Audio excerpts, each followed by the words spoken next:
Dans cette classe, nous allons continuer à connaître les commandes du panneau modifié, qui sont très utiles pour modifier les esquisses.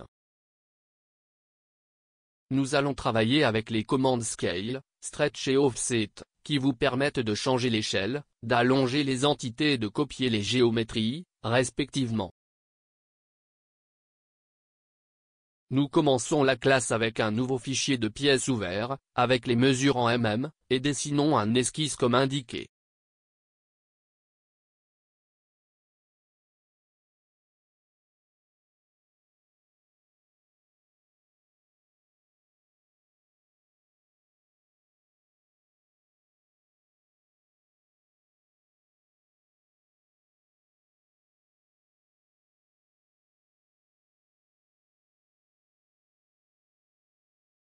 Pour utiliser certaines commandes que nous verrons dans cette classe, nous devons supprimer les contraintes géométriques.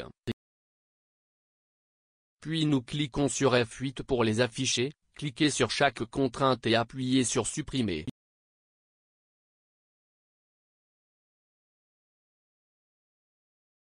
Ensuite, nous activons la commande Scale dans le panneau modifié, et dans la boîte ouverte, nous sélectionnons la géométrie.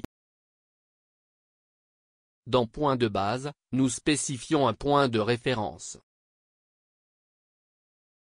Voyez que maintenant, lorsque vous déplacez la souris, le projet est décalé en maintenant son rapport d'aspect correctement.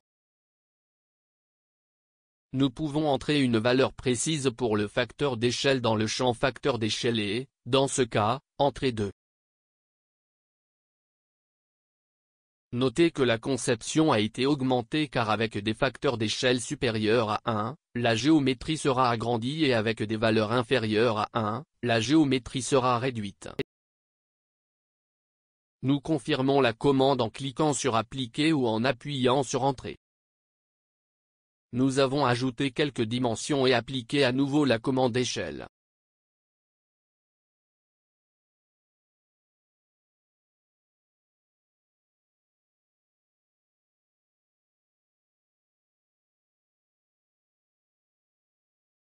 Voyez qu'un message s'affiche vous demandant si nécessaire, certaines dimensions peuvent être modifiées. Nous cliquons sur Oui et la commande se termine et les dimensions changent. En passant, regardons l'utilisation de la commande Stretch, qui vous permet d'allonger les géométries. Nous avons activé la commande et notons que la procédure d'utilisation est similaire aux autres déjà présentées dans ce cours.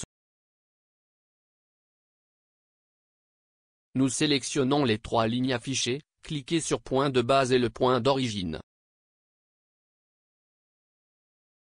Le message d'avertissement sur les dimensions s'affiche et nous cliquons sur Oui. Apparaît également le message d'avertissement sur les contraintes géométriques, et nous cliquons également sur Oui. Notez que maintenant, en faisant glisser la souris, nous pouvons augmenter ou diminuer la taille des entités, ainsi que changer leur orientation. Il est important d'avertir que dans certains cas, il est plus facile et plus rapide de cliquer sur la cote et de modifier sa valeur. Enfin, regardons comment utiliser la commande Offset, qui crée des copies parallèles des géométries sélectionnées. Nous activons cette commande en cliquant sur l'icône dans le panneau modifié, ou en tapant la lettre O. Ensuite, nous sélectionnons la géométrie et notons qu'avec un clic sur une entité du rectangle, tout est sélectionné.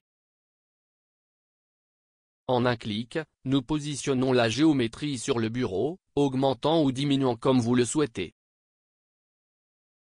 La distance précise sera définie par la commande dimension. Nous avons conclu cette classe, où nous avons vu de nouveaux outils pour modifier les géométries dans Inventor, qui facilitent la création de sketchs.